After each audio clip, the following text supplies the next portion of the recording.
আমার নারকেল গাছটা এই কবে লাগাইছি, এই পর্যন্ত নারকেল ধরব দূরের কথা, একটা করাও আইয়ে না।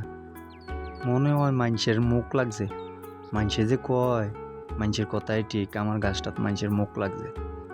যাই, এই ফিসাটা বান্ধা দিলে মানুষের মুখ আর লাগতো না, নারকেলও ধরব।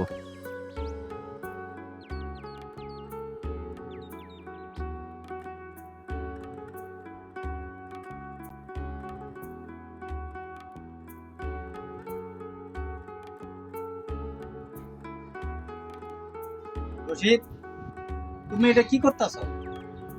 গাছের মধ্যে ভিসা বানতাছো কি আরে?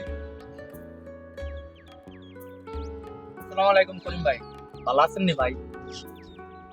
ওই গাছটা ভাই যে কয় বছর লাগাইছি, একটা ফুলও আইয়ে না, করাও আইয়ে না, একটা নারকেলও ধরে না। আমার মনে হয় মুখ লাগছে ভাই মানুষের। আমি এখন মানুষের জিজ্ঞাসি আর মানুষে কইছে কয় পিসা বান্ধা দে, পিসা বান্ধা দিলে তো গাছে নারকেল ধরবে। লেগে ভাই পিসাটা বান্ধা দিছে। ভালো হয়েছে না ভাই? আচ্ছা তুমি আগে একটু গাছের থেকে ফাঁকো, তুমি একটু এদিকে দাঁড়াও, দাঁড়ায় আমার লগে কথা কো। কি হয়েছে চাই, তুমি একটু এদিকে দাঁড়াও। গাছে ফল না ধরলে এটা মানুষের মুখ লাগছে, এই কথা তোমার কে কইছে? আর এটি কি হাদিসে আছে? তোমার কে কইছে এই কথা? নাকি কোনো বিজ্ঞানও আছে? তো বিজ্ঞানও নাই, হাদিসেও নাই, তুমি কইতেছো মানুষে কইছে গাছও মুখ লাগে। গাছ আবার মুখ লাগে কেমনি? মাছাছির আগে কইতো গাছও মুখ লাগলে বলে ফল ধরে না। আবার মানুষেও কয় গাছও মুখ লাগছে, তুই ফিসা বান্ধা দে, ফিসা বান্ধা দিলে গাছও ফল ধরবে, এর লেগে ফিসাটা বান্ধা দিছে। এটি ভুল, কুসংস্কার। এই গাছের মধ্যে মুখ লাগে এগুলো ঠিক না, এগুলি সঠিক না। আসল কথা হইলো তুমি গাছের যদি পরিচর্যা করো, সঠিকভাবে পানি দাও, সার দাও, ওষুধ দাও, গাছের সঠিক চিকিৎসা করো, তাহলে তোমার গাছে ফল ধরবো। আর ফল ধরা না ধরা এটা হলো আল্লাহ তাআলার ইচ্ছা। গাছের মধ্যে তুমি ফিসা বানছো, এটা কি ঠিক করছো কাজটা? এটা তো তুমি আরেকটা কুসংস্কার করছো, এটাও তো তুমি ভুল করছো। আমি আরো 250 টাকা দিয়ে ইট করে আনছি, বেড়াই কইলো ইট ফরাটা বাইন্ধা দিলে বলে গাছ ফরাটি টিকবো। এটাও তো তুমি ভুল করছো।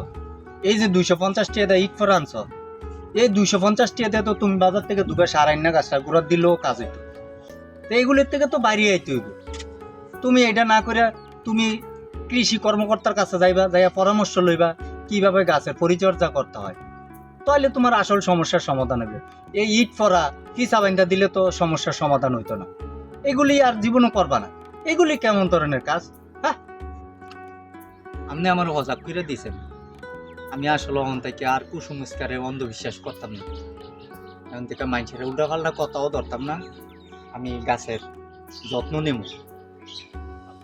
এই তো ঠিক আছে, ঠিক আছে।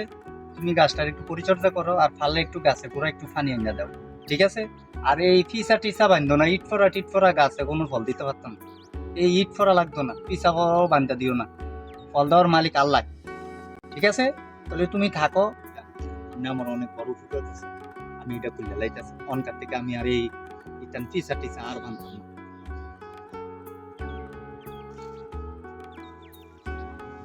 গাছটার পরিচর্যা করো, আমি চললাম। অন্ধবিশ্বাসে নয়, জ্ঞান ও সচেতনতায় মানুষের ও প্রকৃতির উন্নতি হয়। গাছের যত্ন, স্বাস্থ্যবিধি আর বিজ্ঞান ভিত্তিক পরামর্শ মানলে ফলন ও সুস্থতা দুটোই পাওয়া যায়। বাঁচতে হলে গাছ লাগান ও যত্ন নিন। প্রকৃতিকে ভালোবাসুন, সুস্থ ভবিষ্যৎ করুন। ভিডিওটি ভালো লাগলে একটি লাইক, একটি শেয়ার, একটি কমেন্টস করবেন। আপনাদের ভালো ভালো কমেন্টসে আমি নতুন ভিডিও বানানোর অনুপ্রেরণা পাই। ধন্যবাদ সবাইকে।